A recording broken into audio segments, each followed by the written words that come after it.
Beginners இப்போ வந்து நம்ம சுடிதார் பேக் டாட் பிடிக்கிறத பற்றி பார்க்க போகிறோம். நம்ம ஷோல்டர்லேருந்து 6 இன்ச்சு 8 இன்ச்சுக்கு 6 இன்ச்சு நெக்கு கூட வைப்போம். அதனால் 8 இன்ச்சு டவுனில் அதே மாதிரி இந்த பக்கமும் நம்ம மார்க் பண்ணிக்கணும். ஒரு ஸ்கேல் எடுத்து ஒரு அடி ஸ்கேல் எடுத்து கரெக்டாக நேராக கோடு போட்டுக்கணும்.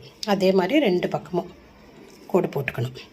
ரெண்டுத்துக்கும் சென்டர் பாயிண்ட்லேருந்து நம்ம மார்பு சுற்றளவு ஒரு 20ன்னு வச்சுக்கோங்களேன்.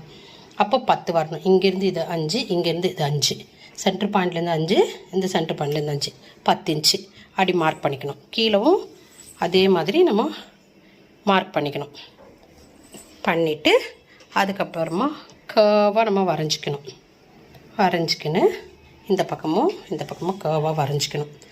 அதுக்கப்புறமா வந்து பிடிச்சிடணும். இப்படி வச்சு நம்ம பிடிச்சிட்டோன்னா நம்மளுக்கு வந்து இடுப்பு வந்து ஷேப் வந்து அழகாக கிடைக்கும். இதுதான் வந்து சுடிதாரோட பேக் டாட் பிடிக்கிறத பற்றி சொல்லி தந்திருக்கேன். பிகினர்ஸ் எல்லாம் பார்த்து சுடிதார் தைக்கும் போது கண்டிப்பாக இந்த பேக் டாட்டு பிடிச்சி கொடுங்க. ரொம்ப அழகாக இருக்கும் பார்க்குறதுக்கு. பிடிச்சிருந்தா சப்ஸ்கிரைப் பண்ணுங்கள், லைக் பண்ணுங்கள், என்னை ஃபாலோ பண்ணுங்கள். நான் டெய்லி ஒன்று சின்னதாக தான் சொல்லித்தரேன். பார்த்து தெரிஞ்சுக்கோங்க. அப்புறமா நான் பெரிய வீடியோ போடுறேன், அதில் ஃபுல்லாக சொல்லித்தரேன். பார்த்து தெரிஞ்சுக்கோங்க. தேங்க்யூ.